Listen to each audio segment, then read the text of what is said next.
আসসালামু আলাইকুম এভরিওয়ান, কেমন আছেন সবাই? আজকে ভিডিওটি শুরু করছি আমি আমার ছোট্ট বাবাকে দিয়ে। আরিতকে এরকম আলমারির ভেতরে রেখে আমি দরজাটা বন্ধ করে দিচ্ছিলাম। প্রথমে ভেবেছিলাম যে ও ভয় পাবে বা একটু চিল্লাচিল্লি করবে, বাট ও ভয় পায়নি। যখনই দরজা খুলি ও হাসি দিচ্ছিল, খুব এনজয় করছিল। শাহিনের সাথেও সেম কাহিনী করলাম, ওইটা শর্টস আপলোড দেওয়ার সময় ডিলিট হয়ে গেছে ভিডিওটি।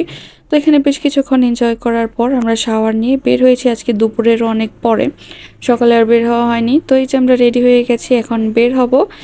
কেমন লাগছে আমাদের সবাইকে অবশ্যই জানাবেন, আর মাশাআল্লাহ বলতে ভুলবেন না।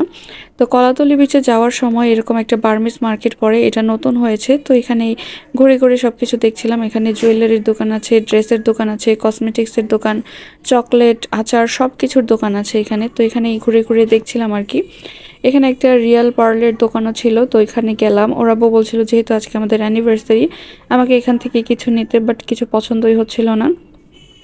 পরে ওর আব্বু আমাকে ব্রেসলেট নিতে বললো, বাট আমি হাতে তো কিছু পরতে পছন্দ করি না, তাই আর নিলাম না। তো এখান থেকে আজকে আমাদের প্ল্যান আছে সমুদ্রের পাড়ে বসে ইফতারি করব, তাই আমরা চলে গেলাম কক্সবাজারের স্থানীয় একটি বড় বাজারে। কারণ ওইখান থেকে আমাদের টুকটাক অনেক কিছুই কেনাকাটা করার উদ্দেশ্য আছে। তো এখানে যে কেনাকাটা করতে করতে কোন সময় যে সময় চলে গেছে মানে বুঝতেই পারিনি। তারপর ইফতারি কেনাকাটা হয়ে গেছে, সময় মতো বিচে পৌঁছাতে পারিনি। তো এখানে আসতে আসতে অনেকটাই রাত হয়ে গিয়েছে, আর আমরা রাস্তায় ইফতারি খুলে নিয়েছি। কি আর করার, যেহেতু ভেবেছি সমুদ্রের পাড়ে বসে ইফতারি করব, তো রাতের বেলায় শুরু হয়ে গেলাম, সবকিছু নামিয়ে নিচ্ছি। এখানে সব ধরনের ইফতারির আইটেমগুলো ছিল। তো এখানে বসে আমরা ইফতারি করছিলাম, কিন্তু প্রচুর মশা ছিল, যার কারণে এখানে খুব একটা বেশি সময় বসিনি। অল্প একটু খেয়ে দিয়ে আবারও ব্যাগ ট্যাগ গুছিয়ে এখানে বসে পড়লাম। এখানে বড় বড় বালুর বস্তা ছিল, অনেক বড় বড়, এরকম পাহাড়ের মতো লাগছিল দেখে। তো এখানে আমি এক সাইডে বসেছিলাম, আর এক সাইডে শাহিন এরকম খেলছিল, এখান থেকে গড়িয়ে গড়িয়ে পড়ছিল, আবার উঠছিল। এই যে এরকম করে খেললেও খুব মজা পাচ্ছিল। আরিতকে তো ধরেও রাখতে পারছিলাম না, ও বারবার যাবে, কিন্তু আরিত ওই সময় অনেক ছোট ছিল, যার কারণে আমি আরিতকে আর অ্যালাউ করিনি। কিন্তু শায়ান তো বালু দেখলে অনেক খুশি, তো এনজয় করছে। আর ওর আব্বুও বললো যে ওকে যেটা খুশি করতে দাও, ওর ভালো লাগছে ও করুক, তাই আমি পরে আর বাধা দিলাম না। তো এই যে দেখতে পাচ্ছেন বালু দিয়ে গড়িয়ে গড়িয়ে কি করেছে ড্রেসের হাতে পায়ের অবস্থা। বাট যেহেতু অনেক এনজয় করছিল, এই কারণে আমি আসলে না করিনি, যদিও এখানে বালু টালু এত ভালো না। তো কি করব, কথাও তো শুনছে না। আর এখানে আমরা বেশ অনেক সময় বসেছিলাম, কারণ খুব ক্লান্ত লাগছিল ইফতারির পরে, আর নড়তে ইচ্ছা হচ্ছিল না। এই যে আমি এখানে আরিতকে নিয়ে বসেছিলাম, আর আরিত কান্না করছিল, ও শাহিনের মতো এরকম খেলা করবে তাই।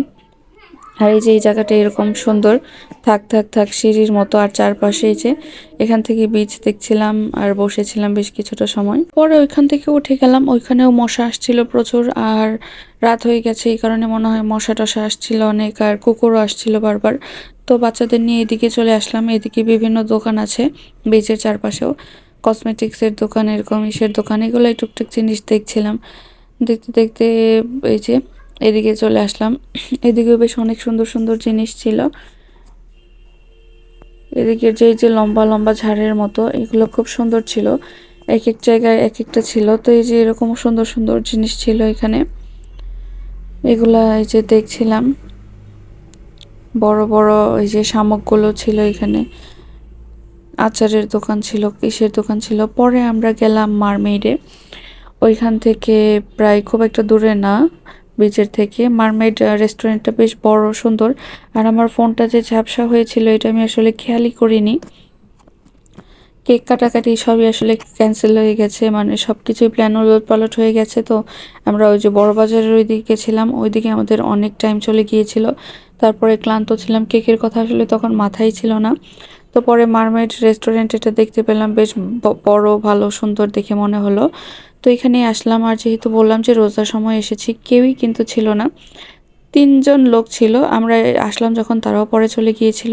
পুরো রেস্টুরেন্ট ফাঁকা, শুধু আমরাই ছিলাম। খুবই ভালো লাগছিল, খুবই এনজয় করছিলাম। বাচ্চারাও খেলাধুলা করছিল, আর এখানকার স্টাফরাও খুব ভালো ছিল, বাচ্চাদের গাইড করছিল। আরিত একটু কান্না করছিল, ওকে কোলে নিয়ে হাঁটছিল, বেশ খুব ভালো ছিল। আর এখানে অনেক দোলনা ছিল, বড় বড় বিভিন্ন। এখানে বেশ অনেকক্ষণ আমরা দোলনার দুল খেলাম, এখানেও বসেছিলাম। আর এখানকার যারা স্টাফরা আছে তারা আমাদের একটু ভিডিও করে দিল।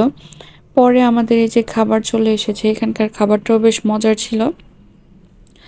তো একটু কস্টলি, বাট খাবারগুলো বেশ মজার। তো এই যে আমরা একটু ফাইনালি একটু ভিডিও করার সময় পেলাম সামনের ক্যামেরা দিয়ে আর কি। তো আমরা সবাই বসে গেছি, দুইজন দুই পাশে একটু ভিডিও করে নিচ্ছি। Finally anniversary, candle light dinner, যেরকম চেয়েছিলাম সেরকম তো হয়নি, কিন্তু এটা তার থেকেও ভালো হয়েছে আর কি। মানে প্ল্যান যেরকমই করি সবসময় চেঞ্জই হয়ে যায়, কেন যেন মডিফাই হয়ে যায় সব কিছু। তো এই যে অনেক জায়গাটা নিয়ে আসলে রেস্টুরেন্টটা খুবই সুন্দর, আর বিভিন্ন সিনারি আছে অনেক কিছুই। এই যে চারপাশটা দেখতেই পাচ্ছেন খুবই সুন্দর। তো আমরা এখানে সামনে বসেছিলাম একবার, পরে আবার এদিকে চলে আসলাম। আর এই যে শাহিন এখানে লেমনেড খাচ্ছে, ও তো ঠান্ডা ঠান্ডা জিনিস অনেক পছন্দ করে, আইসক্রিম, কোল্ড ড্রিঙ্কস এইসব। আর এখানে অনেক সুন্দর সুন্দর গাছের কালেকশন আছে, ফুলের, তারপরে বিভিন্ন সবজির, লেমন গ্রাস আছে, অনেক টুকটাক অনেক জিনিসই আছে। তো বাচ্চারা এই যে এখানে আসবে দেখে কান্না করছিল, এখানে খেলনার অনেক এই ছিল, কালেকশন ছিল। তো এখানে বাচ্চারা এখন খেলাধুলা করবে একটু। আরিতকে এই যে একটা বসিয়ে দিল, শাহিন ওই যে ওইখানে গেল। তো এখানে খেলাধুলা করার পর আমরা এখন খাবারে আসলাম। তো আমরা এই যে এখানে ছিল ফ্রাইড রাইস আর গ্রিল চিকেন, আর ছিল সটেড ভেজিটেবল, আর সাথে সস ছিল দুইটাই বেশ অনেক মজার ছিল, আর খাবারগুলো বেশ ভালো ফ্রেশ ছিল। তো এগুলো খাওয়া দাওয়া করার পর আরও কিছুক্ষণ দোলনায় দুললাম, আর তারা আমাদের এই ফুলগুলো দিয়েছিল, এগুলো এখানকার গাছের ফুলগুলো বেশ সুন্দর আর খুবই ভালো সেন্ট ছিল।